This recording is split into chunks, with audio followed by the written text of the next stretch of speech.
Hello, আশা করি সবাই ভালো আছো। আমরা লাস্ট যে ভিডিওটা শেষ করছিলাম, এখানে আমরা ভ্যারিয়েবল কিভাবে ডিক্লেয়ার করতে হয় এগুলো নিয়ে আলোচনা করছিলাম। আজকে আমরা আলোচনা করব কিভাবে কটলিনে কমেন্ট করতে হয়, কিভাবে অ্যাকচুয়ালি আমরা কমেন্ট লিখতে পারি কটলিনে। আর সাথে সাথে আমরা কটলিনের যে ডাটা টাইপস আছে বিভিন্ন, এইগুলো নিয়ে আলোচনা করব।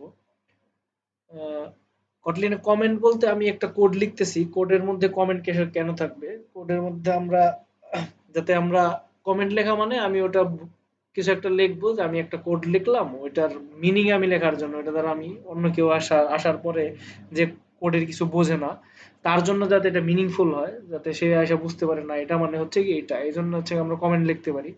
কমেন্ট কোডের মধ্যে কমেন্ট দেওয়া হচ্ছে একটা গুড প্র্যাকটিস। আমরা কমেন্ট দিলে বিষয়টা ক্লিয়ার হয় আমরা অ্যাকচুয়ালি কি লিখতে চাচ্ছি, কোডের মধ্যে কি বোঝাতে চাচ্ছি। এরকম আমি এই টোটাল সবগুলাই আমি এখান থেকে ডিসকার্ড করে দিচ্ছি। কটলিনে আমরা কমেন্ট কিভাবে দিতে হয় এটার সিনট্যাক্স আছে। এই সিনট্যাক্সটা হচ্ছে আমাদের দুইটা ফরওয়ার্ড স্ল্যাশ দিতে হয়। আমি যদি এখানে দিই, দুইটা ফরওয়ার্ড স্ল্যাশ দিলাম, এরপর আমি একটা লিখলাম this is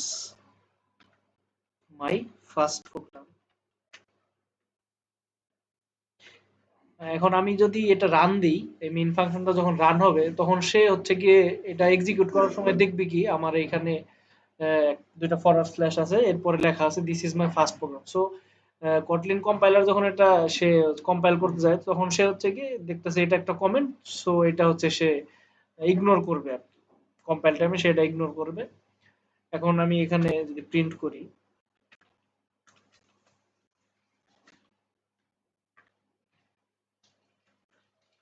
print this is my first program, this is my first program. এখন আমরা যদি এটা রান দেই তখন আমরা দেখব কি এখানে শুধুমাত্র this is my first program এটাই প্রিন্ট করছে, বাট উপরে আমি কমেন্ট লিখে বুঝাইতে চাচ্ছি যে এটা হচ্ছে আমার ফার্স্ট প্রোগ্রাম, আমি হচ্ছে গিয়ে একটা কটলিনে মেইন ফাংশনে আমি একটা টেক্সট ভ্যালু প্রিন্ট করছি। এ হচ্ছে কি কমেন্ট। সো আমরা এখন থেকে কোড লিখবো, আর কোড লেখার সাথে সাথে আমরা এখানে কমেন্টে ওটা লিখে রাখবো যাতে হচ্ছে আমাদের জন্য সবকিছু ক্লিয়ার থাকে। আমরা বলছিলাম আমরা একটু ডেটা টাইপস নিয়ে আলোচনা করবো, কটলিনের ডেটা টাইপস। লাস্ট দিন আমরা কি করছিলাম, লাস্ট দিন আমরা ভ্যারিয়েবল আর কিভাবে ডিক্লেয়ার করতে হয় এগুলো নিয়ে আলোচনা করছিলাম। আমি যখন একটা ভ্যার লিখি, একটা ভ্যারিয়েবল লিখি এক্স, এক্স এর মান যখন দিই 5, এটা মানে হচ্ছে আমার এই যে 5 এটা তো একটা নাম্বার, এটা কি নাম্বার, এটা আমার কি দশমিক নাম্বার নাকি পূর্ণ সংখ্যা। পূর্ণ সংখ্যাকে আমরা ইন্টিজার হিসাবে ধরি, দশমিক সংখ্যাকে আমরা ডাবল, ফ্লোট এগুলা দিয়ে আমরা এই কিওয়ার্ড গুলাই দিয়ে হচ্ছে কি আমি বাই ডিফল্ট আর আমি এক্সপ্লিসিটলি এগুলো ডিফাইন করতে পারি। আর কটলিনে আমি এক্স এর এক্স ইকুয়াল টু 5 দিলাম। সো কটলিন হচ্ছে গিয়ে ওরে আমার বোঝানোর দরকার নেই যে এটা ইন্টিজার নাকি ফ্লোট, ও হচ্ছে গিয়ে নিজে থেকে অনেক কিছু বোঝে। আমার এই কটলিন ল্যাঙ্গুয়েজটা যারা আবিষ্কার করছে, যারা হচ্ছে গিয়ে এই কটলিন ল্যাঙ্গুয়েজটা বানাইছে, ওরা হচ্ছে বাই ডিফল্ট এগুলা ওরা শিখাই দিছে যে এই যে একটা নাম্বার এক্স এর ইকুয়াল টু 5 দিছি, এটা কি হবে সে নিজে নিজে বুঝে যায় এটা যে ইন্টিজার। আমি চাইলে এটা ডিফাইন করেও দিতে পারি, যদি ডিফাইন করে দিই এটা দ্বারা বুঝাইলাম যে হচ্ছে এটা আমার একটা ইন্টিজার। আমি এটা ফ্লোটও দিতে পারতাম। ফ্লোট দিলে ফ্লোট দিলে কিন্তু আমার এরর দেখাচ্ছে। এরর দেখাচ্ছে কিসের জন্য? কারণ এটা হচ্ছে আমার একটা ইন্টিজার নাম্বার, কিন্তু আমি ডিফাইন করছি কি এটা ফ্লোট দিয়ে। ফ্লোট মানে হচ্ছে আমার দশমিক সংখ্যা। 5.0 যদি আমি দিই তাহলে আমার কি এখানে এক্ষেত্রে কি হচ্ছে কি এটা হচ্ছে কি আমার এরর দেখাচ্ছে। সো আমার এটা যদি আমি ডিফাইন করতে চাই, সো আমার এখানে এফ এটা দিলেই হচ্ছে কি আমার এটা কম্পাইলার বুঝে যাবে এটা হচ্ছে একটা ফ্লোটিং নাম্বার, এই যে এটা হচ্ছে কি আমার দশমিক হিসাবে সে কাউন্ট করবে। এখন আমি এর ডাবল ডাবল দিতে পারতাম, এখানে যদি আমি ডাবল দিতাম, ডাবল মানে দশমিক সংখ্যা, ডাবল দিলে একটা এরর দেখাবে। এখন কারণ আমি তো এখানে এফ দিছি, এফ দিয়া হচ্ছে কি আমি এটা টাইপ কাস্ট করে ফেলছি যে এটা ফ্লোটিং, বা এটা তো ফ্লোট না, এটা হচ্ছে ডাবল। সো এখানে এখন আবার ঠিক আছে। So আমি এখানে যদি ডাবল ডিফাইন নাও করে দিতাম, কটলিন নিজে নিজে বুঝে যাইতো এটা হচ্ছে ডাবল নাকি ইন্টিজার। সো এইগুলা হচ্ছে কি আমার কটলিনের বিভিন্ন ডাটা টাইপস আছে। এর মধ্যে বিভিন্ন ধরনের ডাটা টাইপস এর মধ্যে একটা হচ্ছে আমার আছে ইন্টিজার, যেগুলা একটা নাম্বারের মধ্যে পড়ে। নাম্বারের মধ্যে আমার ফ্লোটিং নাম্বার থাকে, ডাবল নাম্বার থাকে। এরপর আমার ক্যারেক্টার আছে। ক্যারেক্টারের জন্য যদি আমি একটা ভ্যারিয়েবল লিখি, ক্যারেক্টার মানে আমরা আইবিসিডি যে লিখছি এগুলা, একটা ভ্যারিয়েবলের নাম দিলাম CHAR, ক্যার, এখানে দিলাম সি। এটা দ্বারা বোঝাচ্ছে যে এটা একটা ক্যারেক্টার। আর ক্যারেক্টারে আমরা তো ক্যারেক্টারে আমরা একটা কোটেশনের মধ্যে আমরা হচ্ছে এটা লিখলাম। এটা হচ্ছে আমাদের ডেফিনেশন, এভাবে আমাদের লিখতে হয়। একটা কোটেশনের মধ্যে ক্যারেক্টার দিলাম। এরকম আমার বিশাল বড় একটা ক্যারেক্টার সিকোয়েন্স থাকতে পারে, ওইটারে আমরা ক্যারেক্টার সিকোয়েন্স বা টেক্সট। ধরুন আমার নাম হচ্ছে নাহিদ, এই নামটা হচ্ছে একটা টেক্সট, এটা হচ্ছে একটা ক্যারেক্টার সিকোয়েন্স। অনেকগুলা ক্যারেক্টার মিলে একটা সিকোয়েন্স তৈরি করছে, ওগুলারে বলে আমরা স্ট্রিং। আমি একটা ভ্যার দিলাম, ভ্যার নেম যদি দেই, নেম আমি যদি দেই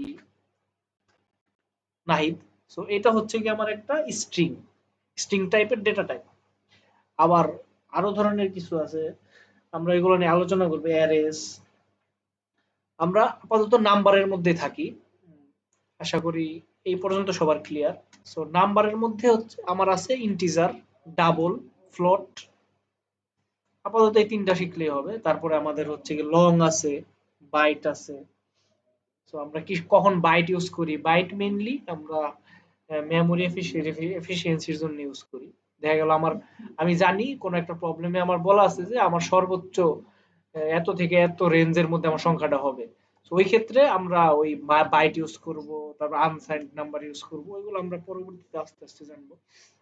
তো আমরা বোঝার চেষ্টা করি এখানে বিহাইন্ড দ্য সিন কি হচ্ছে। বিহাইন্ড দ্য সিন আমি যখন এক্স ইকুয়াল 5 আমি যখন অ্যাসাইন করলাম, এক্স এর মান যখন 5 অ্যাসাইন করলাম, তখন সে কি হইতেছে, তখন আমার কম্পিউটারে একটা মেমোরি আছে, অস্থায়ী মেমোরি, র্যামের মধ্যে আমার এই মেমোরির মধ্যে কি হচ্ছে, একটা 4 বাইটের একটা জায়গা সে দখল করে নিতেছে। ইন্টিজার 5 হচ্ছে কি একটা পূর্ণ সংখ্যা, সে হচ্ছে কি ইন্টিজার, সে হচ্ছে আমার কম্পিউটারের অস্থায়ী মেমোরি র্যামে 4 বাইটের একটা জায়গা দখল করে নিচ্ছে। 4 বাইটের জায়গা যে কোনো অ্যাড্রেস হইতে পারে। যেরকম আমি কমেন্টে দিই, কমেন্টে যদি দিই আমার হচ্ছে গিয়ে মেমোরি অ্যাড্রেস, আমার আমি মেমোরি অ্যাড্রেস, মেমোরি অ্যাড্রেস আমি ধরতেছি 1004। সো আমার র্যামের মধ্যে 1004 তম মেমোরি অ্যাড্রেসে পয়েন্ট করবে এক্স। তার মানে এক্স এর যে ভ্যালুটা আমার কম্পিউটারে, আমার যে ডিভাইস আছে, ডিভাইসের র্যামে সে হচ্ছে কি একটা অ্যাড্রেস দখল করে নিছে। এটা কিছু সময়ের জন্য। আমি কিন্তু এটা ভ্যারিয়েবল ডিক্লেয়ার করছি। কিছুক্ষণ পরে আমি যদি এটার মান চেঞ্জ করে দিই, ওই ক্ষেত্রে আমার এই যে কারেন্টলি আমার যে র্যামের মধ্যে যে জায়গাটা দখল করছে, এটা 1004 পজিশনেও থাকতে পারে, অন্য আরেকটা অ্যাড্রেসেও সে অ্যাসাইন হয়ে যাইতে পারে। যেখানেই অ্যাসাইন হোক সে হচ্ছে কি সর্বোচ্চ ইন্টিজার, যেহেতু আমার এটা ডাটা টাইপ, সো এখানে সে হচ্ছে 4 বাইট জায়গা সে দখল করবে। আশা করি আপাতত এই যে ডাটা টাইপস এর বিষয়টা, এইগুলা আপাতত যতটুকু বললাম এতটুকু আমাদের সবার ক্লিয়ার হয়েছে। আমরা আরো নেক্সট ডাটা টাইপস নিয়ে আরো একটু আলোচনা করব। আমরা তারপরে একটা প্রবলেম সলভ করব ডাটা টাইপ দিয়ে। আমরা যেহেতু ভ্যাল এগুলা শিখে গেছি, সো আমরা একটা ছোটখাটো একটা প্রবলেম সলভ করার ট্রাই করব যতটুকু শিখছি এখন পর্যন্ত এটুকু দিয়েই। সো সবাই ভালো থাকো, আল্লাহ হাফেজ।